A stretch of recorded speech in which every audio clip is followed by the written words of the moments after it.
안녕하세요. 오늘 14페이지 할 차례죠. 아마 어때요? 일주일 동안 다 듣고 이제 2주째 듣는데 힘드십니까? 너무 무리하게 하지 마시고 시나브로라는 말이 있는데, 저도 대학교 때 국어시험에 시나브로의 뜻을 쓰시오 해가지고 틀린 적이 있는데, 시나브로가 모르는 사이에 조금씩이더라고요. 스탠바이 조금씩. 그래서 너무 무리하지 마시고, 아마 처음 하면 의욕이 앞서서 처음에는 굉장히 열심히 공부를 해요. 그러면 우리 마라톤을 해야 되는데 100m 뛰듯이 뛰면 금방 조금 빨리 갈 수 있지만 빨리 지쳐서 쓰러지거든요. 그래서 페이스 관리를 잘 하라는 말은 10월달 시험 보는 날까지 관리를, 속도 조절을 잘 하시라는 뜻입니다. 제가 오늘 그 프린터를 내드렸는데 핵심 비교 정리 2장입니다. 장수로 4페이지인데 이것만 다 정리를 하면 80점은 받을 수 있어요. 지금 다 암기하라는 거 아닙니다. 진도 나갈 때 찾아보고, 자꾸 찾아보면, 시험 볼 때까지 찾아보면 자동적으로 다 알게 돼요. 시험 볼 때는 지금 너무 이거 지금 당장 이거 다 암기해야 되는 거 아니냐 이런 부담 가지지 마시라고요. 수업하면서 그냥 찾아보면, 같이 찾아보면 시험 볼 때는 충분히 80점 이상 받을 수 있습니다. 그래서 미리 제가 안내 드리려고 했는데 작년에 공부하신 분들이 빨리 달라고 하시는 분들이 있어서 제가 미리 드렸습니다. 그래서 56개밖에 안 돼요. 우리 40문제 나오는데 56개니까 번호가 56번까지 돼 있잖아요. 수업할 때마다 이제 앞으로 찾아보면서 하시면 충분히 따로 암기하지 않아도 80점 이상 받을 수 있으니까 걱정하지 않으셔도 되겠습니다. 자, 그러면 우리 지난주에 공부했던 게 실제 시험에 출제되는 것은 목적하고 용어의 정의 2개입니다. 목적은 공인중개사의 업무 등에 관한 사항을 정하여 그 전문성을 제고하고 부동산 중개업을 건전하게 육성하여 국민경제에 이바지하는 게 목적이다. 시험에 이때까지 8번 출제됐습니다. 그래서 4년에 한 번 정도 출제가 됐고요. 그 다음에 2번째 용어의 정의가 시험에 해마다 출제됐습니다. 용어의 정의는 해마다 출제됐는데, 용어 정의가 첫 번째 중개가 있었고요. 그 다음에 중개업, 이건 시험에 반드시 출제되죠. 그 다음에 세 번째 공인중개사, 그 다음에 개업 공인중개사, 소속 공인중개사, 중개보조원이 있었습니다. 용어 정의가 가장 중요합니다. 앞으로 계속 시험 볼 때까지 이 용어는 알고 있다는 전제하에서 강의를 합니다. 그래서 중개는 중개 대상물에 대하여 거래 당사자 간의 매매, 교환, 임대차, 그 밖의 권리의 득실 변경에 관한 행위를 알선하는 것을 중개라고 합니다. 중개 대상물이 아닌 것을 알선해도 중개가 아닙니다. 이를테면 자동차 알선해도 중개가 아닙니다. 따라서 자동차 알선하고 받는 수수료는 중개보수가 아닙니다. 그러므로 많이 받아도 공개사법에 저촉되지 않습니다. 중개업은 중개를 업으로 하는 게 중개업입니다. 다른 사람의 의뢰에 의하여 일정한 보수를 받고 중개를 업으로 하는 것을 중개업이라고 합니다. 미리 말씀드리면 너무 성급해가지고 지금 막 11월, 12월 지금 7주입니다. 그래서 법령이 약 80% 정도 출제됐어요. 올해 시험에서도. 그래서 이번 달, 다음 달은 법령만 하겠습니다. 실무는 하지 않고요. 왜냐하면 실무는 다른 과목을 다 알아야 풀 수 있거든요. 실무가 공법, 세법 이런 다른 과목을 다 합한 게 실무입니다. 그래서 다른 과목이 아직 배경 지식이 없기 때문에 이번 달은 약 310페이지 정도까지 나갈 예정입니다. 법령 위주로 공인중개사법하고 부동산거래 신고 등에 관한 법률 7주거든요. 예, 그래서 뒤에 실무는 1월 달부터는 진도 끝까지 다 나갑니다. 계속 2달마다 계속 반복된다고 했죠. 5월, 6월까지 이론이 반복됩니다. 이제 7, 8월에 문제 풀이고 9월에 모의고사, 10월에 이제 마지막 정리 이런 식으로 하거든요. 자, 그 다음에 중개를 업으로 하는 게 중개업이다. 그래서 이 셋 중에 하나라도 빠지면 중개업이 아니고 이 중에서 가장 중요한 게 업인데 업이란 불특정 다수와 계속 반복하거나 반복 의사가 있는 것을 말하고요. 공인중개사는 이 법에 의해서 자격을 취득한 자다. 외국에서 자격 취득해도 공인중개사 아니라고 했습니다. 그 다음에 개업공개사는 이 법에 의해서 등록을 한 자입니다. 등록을 한 자. 그 다음에 소속공인중개사는 개업공개사에 소속된 공인중개사로서 중개업무를 하거나 또는 개업공개사의 중개업무를 보조하는 자를 말하고 중개보조원은 공인중개사가 아닌 자로서 개업공개사에 소속되어 현장 안내 및 일반 서무 등 단순한 업무를 보조하는 자를 말하고 이 두 사람을 고용인이라고 합니다. 고용인. 자, 이게 용어정의였습니다. 여기까지 했습니다. 시험에 반드시 출제되는 건 사실 용어정의밖에 없습니다. 자, 그러면 이제 오늘은 14페이지 중개대상물의 범위입니다. 역시 중개대상물 시험에 반드시 출제됩니다. 중개대상물.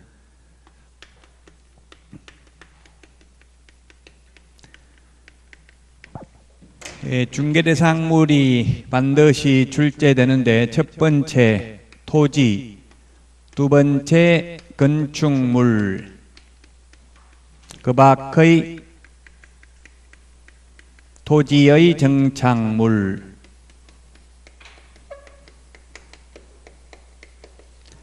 그 다음에 그 밖에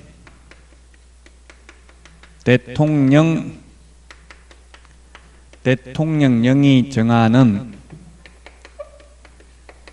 재산권 및 물건. 대통령령으로 정하는 재산권 및 물건이 뭐가 있느냐 하면 임목에 관한 법률에 의한 임목, 그 다음에 공장 및 광업재단 저당법에 의한 공장재단, 광업재단이 있습니다. 자, 이게 중개대상물입니다.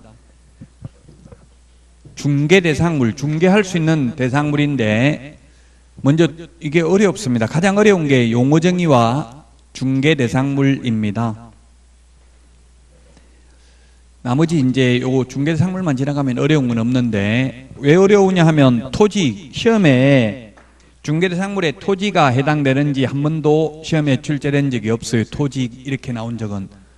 근데 법조문에는 토지라고만 돼 있어요. 제가 법조문 찾는 거는 법제처 국가법령정보센터 어플 다 다운받으셨죠? 예, 그거 보고 이제 자꾸 찾아보시면 되는데 어쨌든 토지라고만 돼 있어요. 법 제3조 제1호에는. 근데 시험에는 토지가 나온 적이 없다.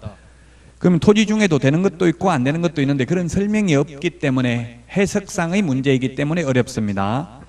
자, 그래서 중개상물이 되는 토지는 개인이 사고 팔 수 있어야 됩니다. 일단 개인이 사고 팔 수 없는 국가 소유, 지자체 소유 토지는 중개상물이 될 수 없습니다. 그래서 시험에 이때까지 나왔던 그 기출 문제를 보면 뭐가 있었느냐면 미채굴 광물. 미채굴 광물은 광업법 제2조에 의하면 국가가 광물 채굴권이 있습니다. 개인산 밑에 땅속에 석탄이 석유가 매장되어 있어도 그건 개인 게 아닙니다. 국가가 채굴권이 있습니다. 그래서 국가 소유이므로 중개대상물이 될 수 없습니다. 기출문제를 계속 봐야 됩니다. 그 출제하러 들어가는 교수님들 말 들어보면 들어가면 교육하는 게 기출문제 범위 내에서 내야 된다. 이걸 계속 강조한대요. 그래서 80% 이상은 무조건 기출문제 패턴에서 나온다 이 말이에요. 패턴이 똑같다는 이야기입니다. 80% 이상은. 미채굴 광물, 그 다음에 무주부동산. 무주부동산 이게 한 3번 출제돼 가지고 이 신청은 엄청나게 된 적이 있습니다. 수험생이 무주구촌동에 있는 부동산은 안 되냐 이렇게 질문 올렸더라고요. 여기서 무주는 무주구촌동이 아니라 무주, 주인 없는 부동산 이 말인데 한자가 없었기 때문에 이 신청이 됐었습니다. 그래서 주인 없는 부동산은 민법에 의하면 국가 소유입니다. 민법에서 주인 없는 동산은 선점자, 먼저 가진 사람이 주인이고 주인 없는 부동산은 국가 소유라고 되어 있습니다. 부동산 움직이지 않는 게 부동산이죠?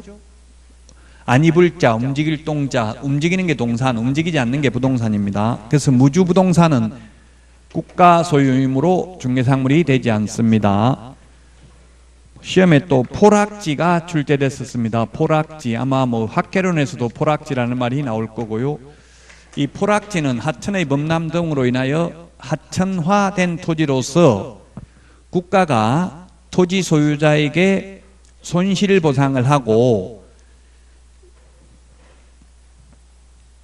사건이 소멸된 토지, 사건, 개인의 권리가 소멸된 토지를 포락지라고 합니다. 사건, 개인의 권리가 소멸된 토지를 포락지라고 합니다. 그래서 실제 이런 일이 있었어요. 그래서 파주에서 그 포락지로 이제 수용을 돼가지고 국가가 수용보상금을 지급했어요. 근데 등기는 아직 그 개인 명의로 돼 있는 것을 기화로 또 팔아먹어 버렸습니다. 중개업소에 내놔가지고 개업공개사가 중개를 했어요. 아직 등기는 개인 앞으로 돼 있다고 수용보상금은 받았는데, 그런데 민법 187조에 보면 수용, 상속 등은 등기 없이도 물권 변동 효력이 생긴다 이렇게 돼 있어요. 등기는 아직 국가 명의로 넘어가지 않았다 하더라도 소유자는 누구라고요? 국가가 소유자입니다. 그래서 등기법에 보면 등기에는 공신력이 없다 이런 말을 하죠.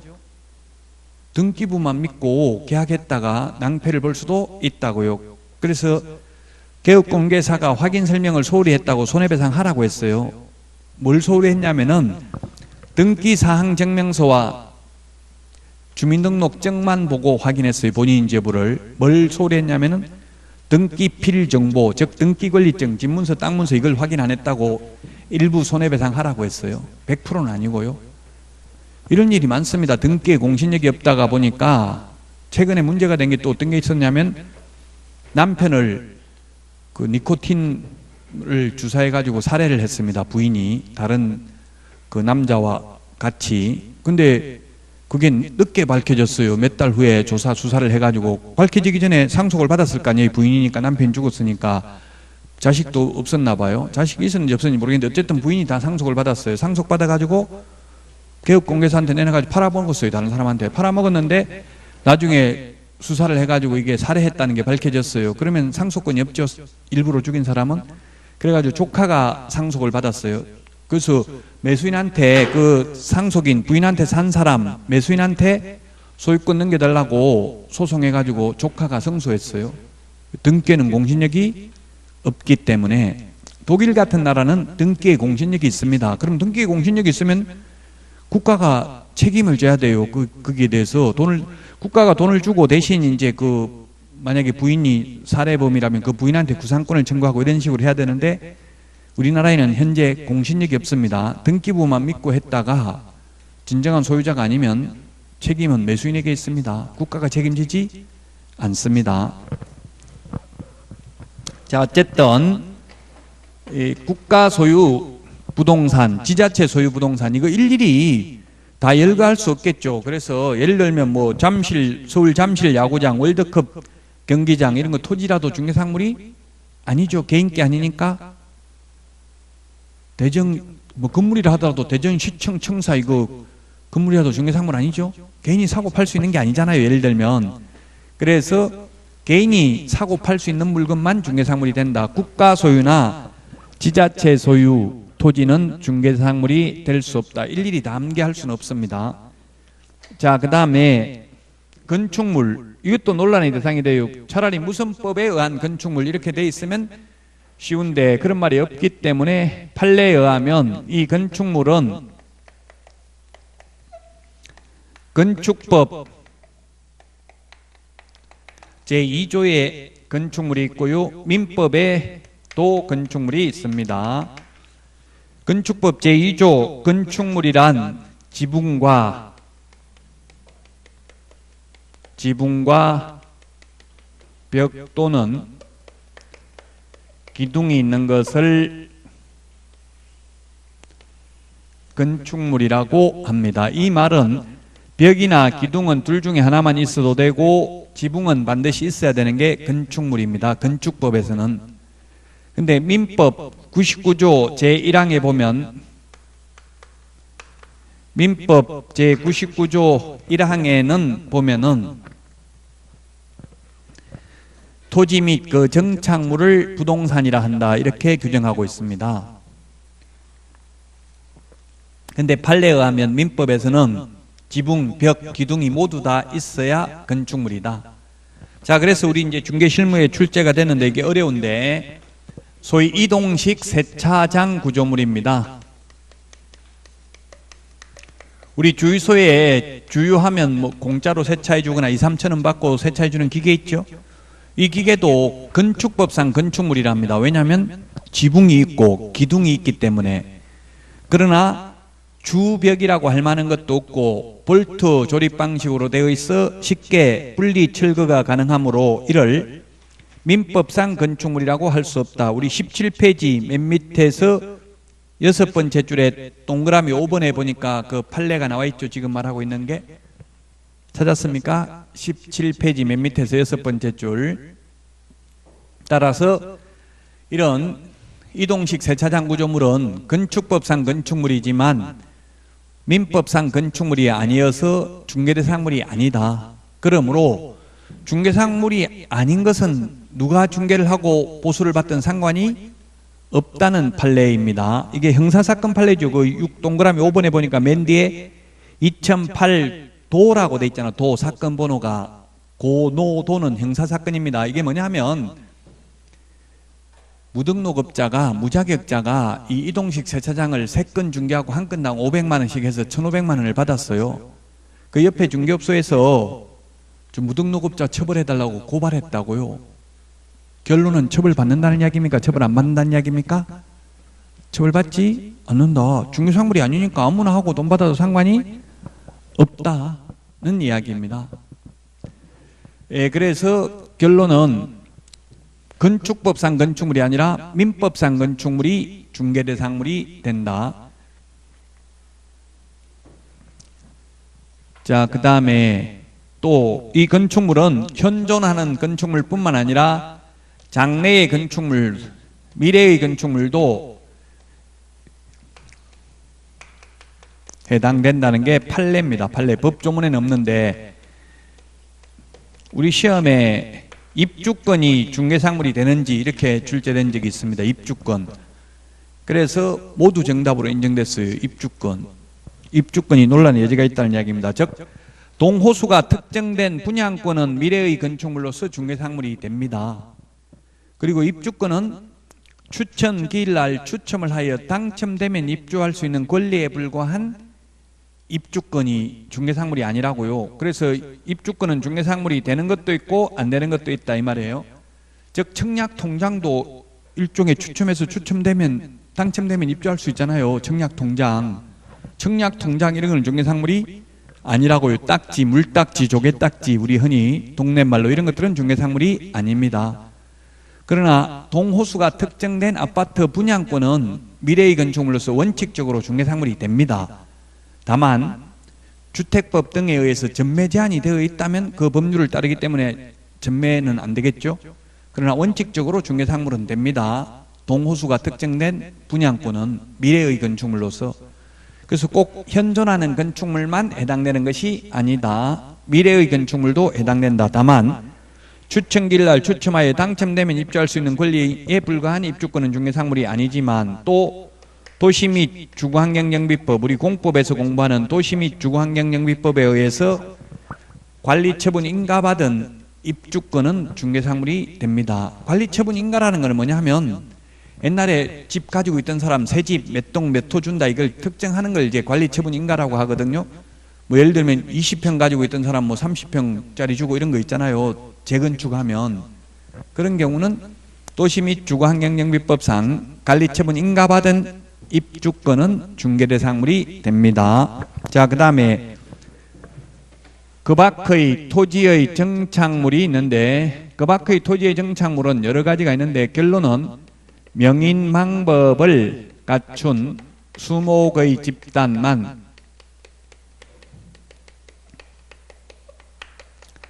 중개대상물이 됩니다. 명인망법을 갖춘 수목의 집단입니다.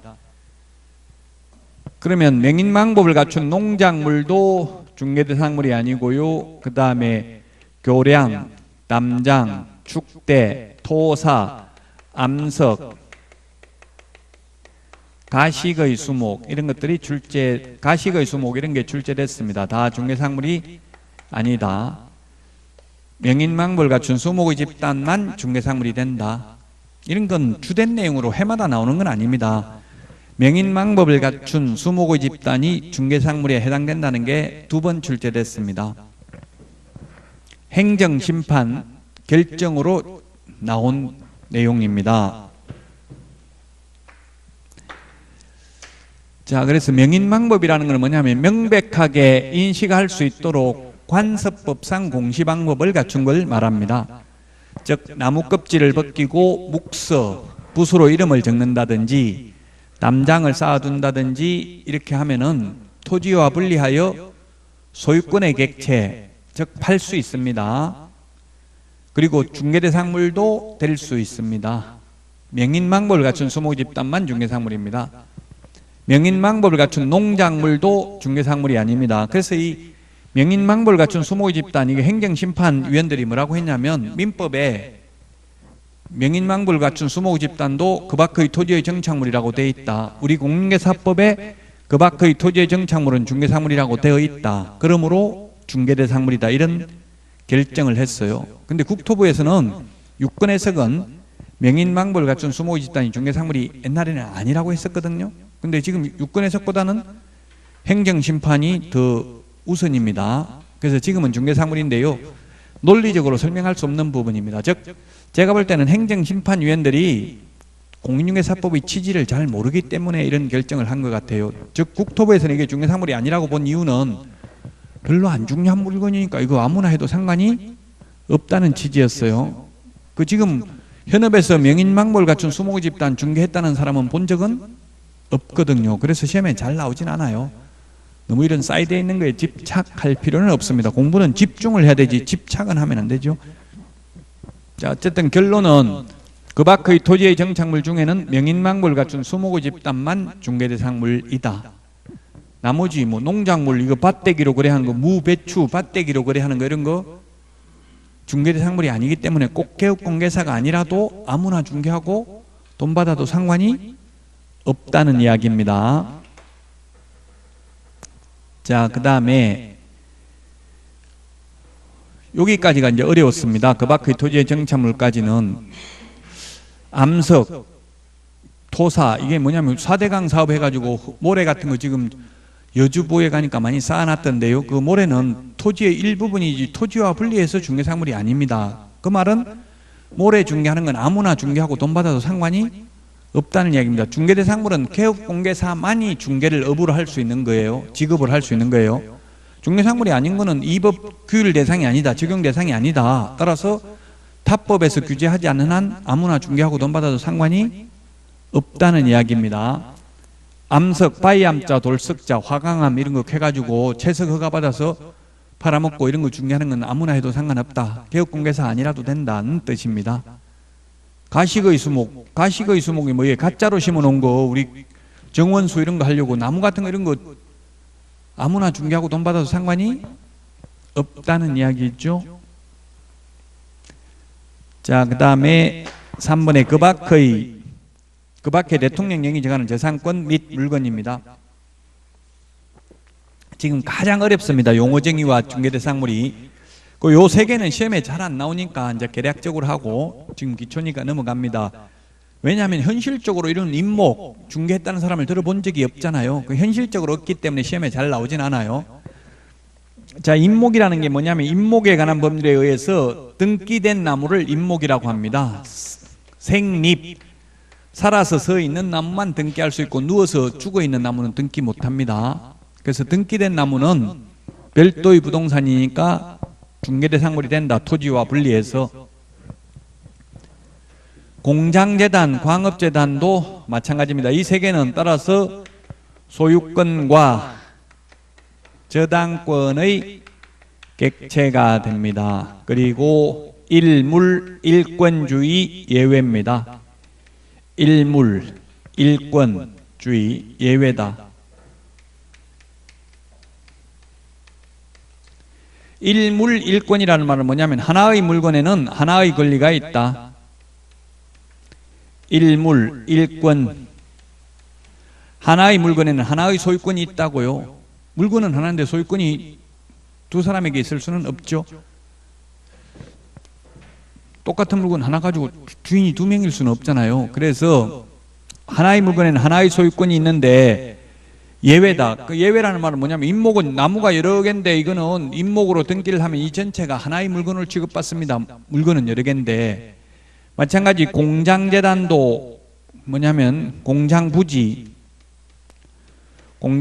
그 다음에 건물, 공업소유권,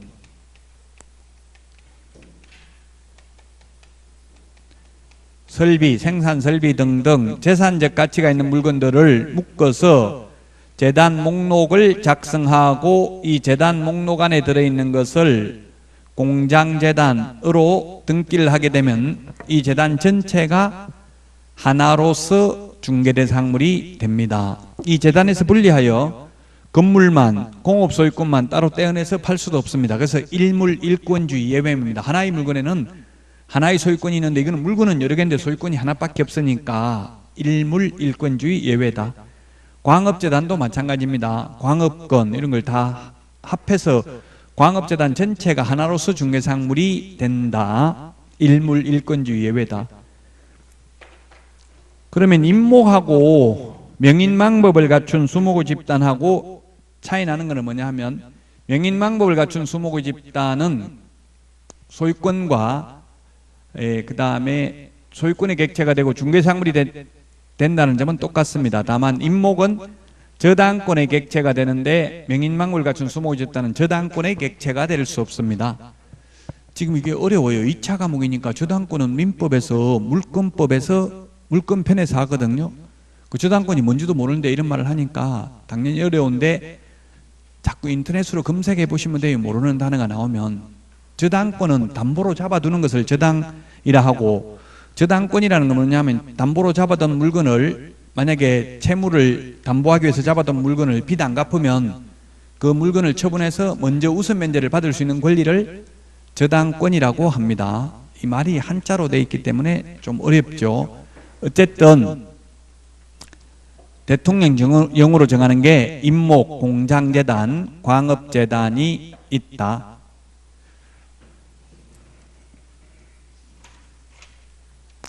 자, 그래서 21페이지 전부 다 했는데 일단 내용은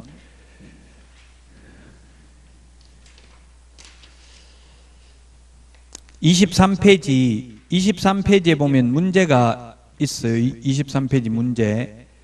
23페이지 문제가 이게 기출문제가 이런 식으로 나왔어요. 지금 이걸 다 알아라는 것이 아니고요. 기출문제가 이런 식으로 출제됐으니까 한번 방향만 보자는 이야기입니다. 자, 이게 중개상물에 포함되지 않는 것은 모두 고른 것은 했는데 기억해 보니까 피분양자가 선정된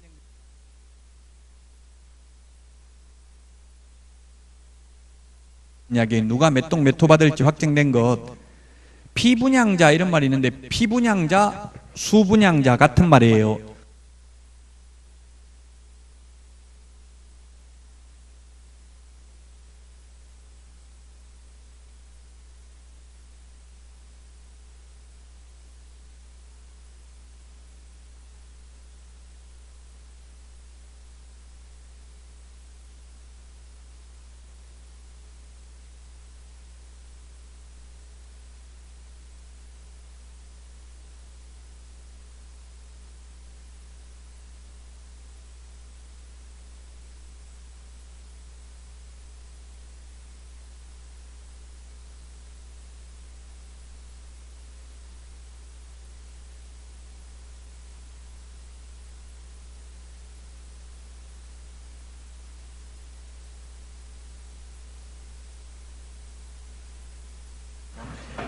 지금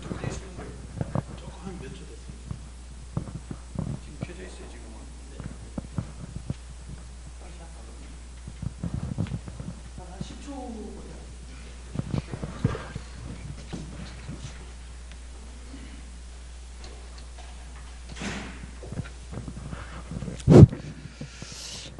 23페이지 문제 3번 확인 예제 문제 보겠습니다.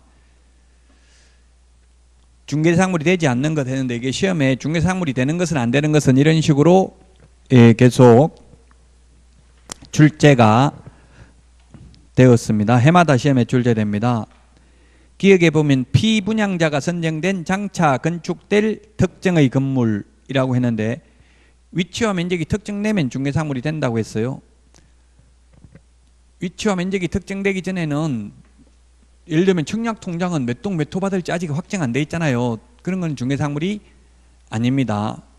그래서 이른바 이제 대토권 이런 것도 중개사물이 아니에요. 대토권이 뭐냐 하면은 좀 어려운 건데 제가 말을 안 하려고 하다 했는데 대토권이라는 게 시험 이것도 물론 출제됐습니다. 대토권이라는 것은 그 수용됐을 때 현금 보상 대신에 토지로 받는 권리를 대토권이라고 그래요. 우리 6시 내 고향 이런 거 보다 보면은 댐 건설돼 가지고 전부 수몰돼 가지고 그 마을이 없어지면 그 마을에 살던 사람들한테 돈으로 보상해 준다고 하면 나는 대대로 물려받은 땅 돈도 싫다, 절대로 한 발자국도 못 물러나겠다 이렇게 하는 경우가 있죠. 그래서 그 마을에 거기 있는 사람들 같이 집 짓고 살 수 있는 땅으로 준다고요. 그게 대토권이에요. 근데 대토권이라는 건 아직 어디 나올 어느 땅이 나올지 특정되지 않은 상태를 대토권이라고 그래요. 일반적으로 몇 번지 나오는지는 아직 안 정해진 상태. 그건 중개사물이 아니에요. 어디 나올지 아직 확정이 안 됐기 때문에. 자, 그래서 기억에 피분양자가 선정된 장차 건축될 특정의 건물 중개사물입니다. 근데 니은에 영업용 건물의 비품이라고 되어 있는데 이거는 영업용 건물의 비품은 이게 소위 말하면 권리금입니다. 권리금, 비품, 영업상, 노하우. 그 권리금은 세 가지를 통칭해서 권리금이라고 합니다. 사회에서. 뭐 시험에는 안 나오지만 이제 실무상은 중요한데 권리금은 통상 1년간 순이익이 권리금으로 책정돼 있어요. 그래서 권리금 1억 달라고 하면 여러분들이 만약에 중개업소를 개업해 가지고 권리금을 1억 달라 이렇게 하면 그러면 1년에 얼마 벌리는데요? 순이익이 얼마인데요? 이걸 물어봐야 되겠죠? 매출액이 1억입니다 하면은 안 돼요. 매출액이 다 순이익은 아니잖아요. 보통 순이익은 50%를 넘기 어려워요. 그럼 매출액이 한 2억은 되어야 권리금 1억 달러 할 수 있어요. 원칙은. 근데 현실은 그래서 권리금이 좀 높게 책정되어 있는 경우가 많죠. 보통 제가 현업에서 중개업을 해보면 그냥 내가 들어올 때 1억 주고 들어왔는데 또 새로 들어와가지고 한 5천만 원 인테리어 했는데 들어올 때 1억 냈으니까 1억만 받아주세요. 이렇게 말 많이 해요. 근데 현실적으로는 그 무조건 들어올 때 내가 낸 금액을 권리금은 그 뭐 통상 더 높아져요, 낮아져요? 손님이 떨어졌으면은 영업 권리금은 오히려 낮아질 수도 있고요. 비품도 감가상각이 됐으니까 낮아질 수도 있죠. 그럼 뭐 장사가 잘 되면 더 높아지는 거고요. 영업 권리금이 늘어났기 때문에 영업 권리금, 바닥 권리금, 시설 권리금 통칭 세 가지를 합해서 권리금이라고 해요. 지금 여기서 말하는 건물의 비품이 이제 시설 권리금이 되겠죠. 이런 거는 중개사물이 아닙니다. 그래서 쉽게 말하면 권리금 1억 받게 해주고 5천만 원, 6천만 원 받아 먹어도 공인중개사법 위반이 아니에요. 왜냐하면 중개대상물이라면 중개보수 규정을 적용받잖아요. 중개보수 0.9% 초과하면 안 된다 이런 걸 적용받는데 중개상물이 아닌 것은 이 중개보수 규정을 적용받지 않기 때문에 설령 권리금 1억 알선하고 9천만 원 받아 먹었다 하더라도 공인중개사법 위반은 아닙니다.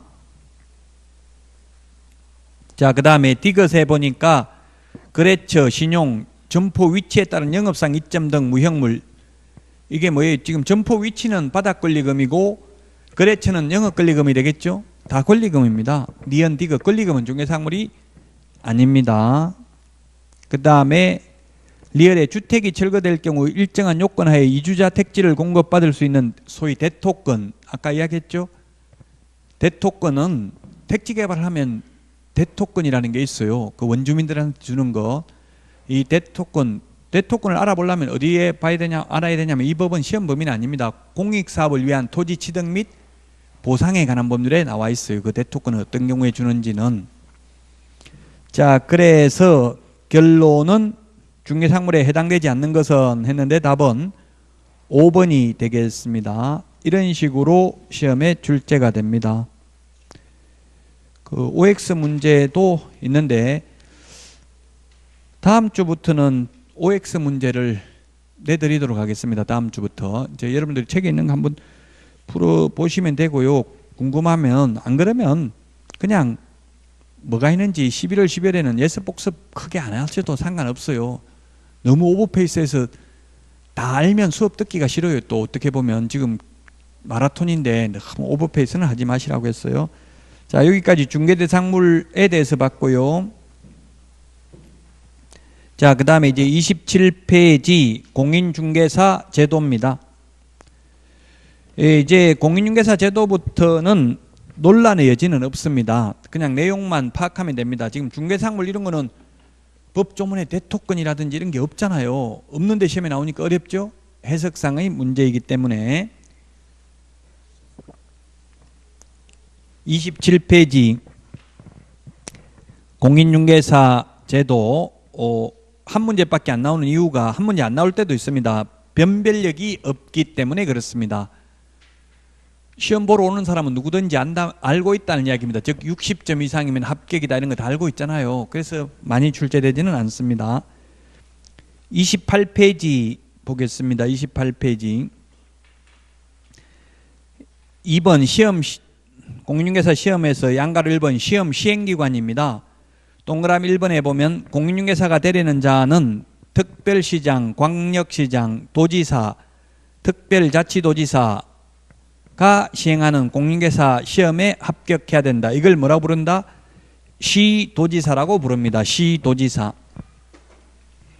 아마 공법에도 나오고 뭐 시도지사, 시장, 군수,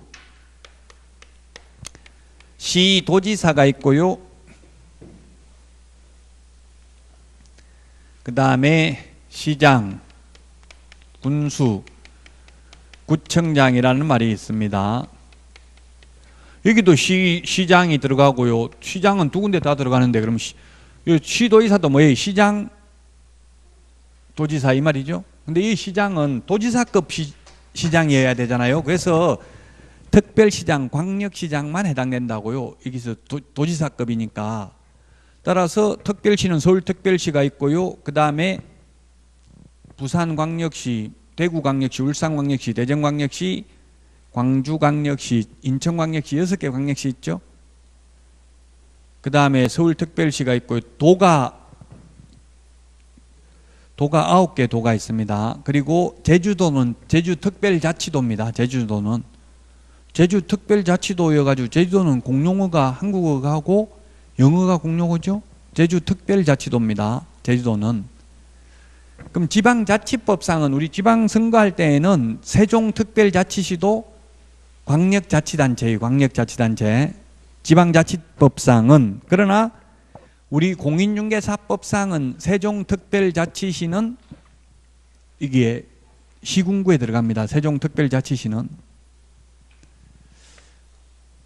그래서 우리 공인중개사법상 시장, 군수, 구청장이라고 했을 때 그러면 뭐 만약에 예를 들면 수원시 지금 우리나라에 광역시가 아니면서 인구가 100만 명이 넘는 시가 4개가 있어요. 수원시, 용인시, 성남시, 창원시 4개가 있는데 이런 건 시험에는 안 나와요. 그냥 참고로 들으시면 돼요.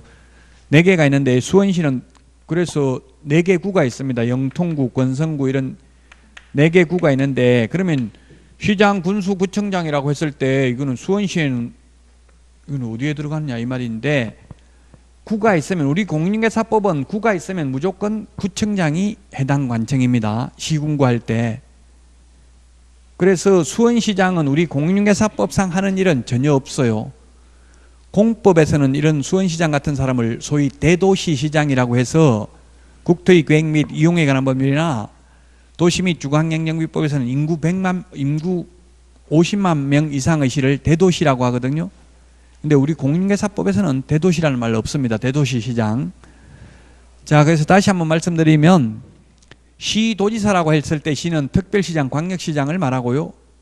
시장, 군수구청장이라고 했을 때 시장은 특별시, 광역시장을 뺀 나머지 시장입니다. 세종특별자치시장도 시군구에 들어갑니다. 즉 자격증은 시도지사 명의로 자격증이 나와요. 그럼 세종시 같은 경우도 충청남도 도지사 명의로 자격증이 나와요. 근데 대전광역시의 경우에는 자격증이 대전광역시장 명의로 나오죠. 자격증은 시도지사 명의로 나옵니다. 왜냐하면 시도지사가 시험을 실시하기 때문에. 아니, 처음 공부하신 분은 시도지사하고 시장군수구청장 이것도 헷갈린다 하더라고요. 그래서 시도지사 할 때 시는 특별시, 광역시 시장을 말하고 시장군수구청장을 말할 때는 특별시, 광역시장을 뺀 시장을 말합니다. 자, 원래는 시도지사가 실시를 해야 되는데 이 동그라미 2번에 보면 국토교통부 장관은 공인중개사 자격시험 수준의 균형 유지 등을 위하여 필요하다고 인정하는 때에는 공인중개사 정책심의위원회의 의결을 미리 거쳐야 됩니다. 미리 거쳐야 된다. 미리 메모해 놓으십시오. 시험에 사후 의결을 거치면 된다. X로 출제됐습니다. 미리 의결을 거쳐야 됩니다. 그래서 직접 장관이 시험을 출제하거나 시험을 시행할 수 있다. 그런데 아직까지 한 번도 장관이 시행한 적은 없습니다. 즉 장관 명의로 자격증을 교부한 적은 없습니다. 한 번도. 예외적으로 이론적으로는 실시할 수 있습니다. 29페이지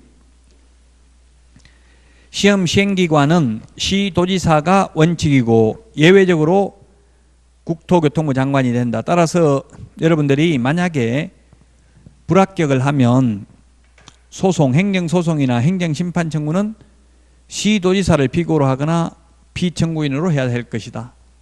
이거 옛날에 15회 시험 어렵게 출제해가지고 국토교통부 장관을 대상으로 소송 제기했습니다. 시험 무효로 해달라고. 근데 그때 그 당시 국토교통부 최병성 주무관이 나와가지고 뭐라고 했냐면은 국토교통부 장관은 피고 적격이 없습니다. 그렇게 한마디만 하고 들어가 버렸어요. 피고를 잘못 선정했다는 이야기입니다. 그래서 여러분들이 혹시 불합격하면 누구를 대상으로? 시도의사를 상대로 소송 내야 된다고요? 장관 상대로 하면 안 되고요. 왜냐하면 시도의사가 시험 시행기관이기 때문에 그렇습니다. 지금 현재 산업인력공단에 위탁돼 있잖아요, 시험이. 그런데 산업인력공단 이사장을 상대로 소송하면 안 된다 이 말이에요. 시도의사를 상대로 해야 된다. 자, 그 다음에 2번 응시 자격까지만 하고 쉬었다가 하도록 하겠습니다. 응시 자격은 원칙적으로 아무런 제한이 없습니다. 제가 1999년도 4월 달에 자격증을 딸 때만 해도 만 20세 이상인 대한민국 국민에 한하여 응시할 수 있었습니다. 지금은 외국인도 응시할 수 있습니다. 미성년자도 응시할 수 있습니다. 교도소 복역 중인 사람, 신용불량자 응시할 수 있습니다. 오직 응시 못하는 건 딱 두 가지밖에 없습니다. 응시할 수 없는 것 오직 두 가지밖에 없는데 동그라미 2번에 보면 자격 취소되고 3년 미경과자. 자, 3년 이런 숫자가 나오는데 오늘 프린트 내드린 거 이거 암기하라고 보는 거 아니에요. 지금 이렇게 정리를 해놨다는 걸 알려드리려고 보는 거예요. 46번에 한번 보세요. 46번. 오늘 내드린 핵심 비교 정리 46번에 보면 3년을 다 정리해놨죠? 3년이라는 숫자 나오는 거 다 정리해놨습니다. 그게 동그라미 5번 자격 취소 3년 공인 결격 사유 이렇게 되어 있는데 공인 이게 뭐냐면 공인중개사 줄임말이에요. 왜냐하면 공인중개사 줄임말이 다 적으니까 한 줄 더 내려가 버리니까 이걸 줄여놓은 거예요. 공인중개사 그 적어 넣든지 하세요. 동그라미 5번 공인중개사 결격 사유다 이 말은 자격 취소되면 3년간 시험 못 본다 이 말이에요. 찾았습니까? 46번에 암기 핵심 비교 정리 46번에 동그라미 3번에 3년 동그라미 3번이 아니고 동그라미 5번 동그라미 5번이죠.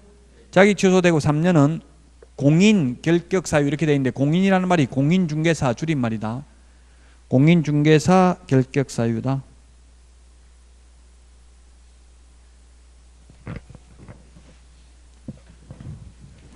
시험 못 본다 이 뜻입니다. 자, 그 다음에 또 부정행위하면 몇 년간 시험 못 본다고 했어요? 부정행위하면 5년인데 우리 핵심 비교 정리 오늘 41번에 5년을 또 제가 다 정리해 놨습니다. 5년. 5년에 동그라미 1번에 보니까 부정행위 하니까 5년간 시험 못 본다 돼 있죠? 41번에 동그라미 1번 밑줄 치세요. 이거 시험 볼 때까지 못 봅니다. 제가 매달 처음 시작할 때 이 프린트를 내드릴 겁니다. 왜냐면 중간에 개정된 것도 있을 수 있고 하니까 또 1월 달에 내드린다고요. 그래서 그냥 낙서해도 돼요. 어떤 분은 코팅해가지고 시험 볼 때까지 가져가려고 하던데 중간에 또 법이 개정될 수 있어요. 그래서 그냥 함부로 쓰시고 없으면 또 복사해달라고 하면 돼요. 이런 식으로 정리는 제가 다 해놨습니다. 5년은 5년대로, 3년은 3년대로. 지금 이거 담게하지는 마시라고 그냥 진도 들어가면서 찾아만 보면 됩니다. 자, 그 결론은 부정행위 하면 5년간 시험 못 보고 자기 취소되면 3년간 시험 못 본다고. 시험에 그 3년, 5년 이런 게 시험에 나올 수 있다 이 말입니다.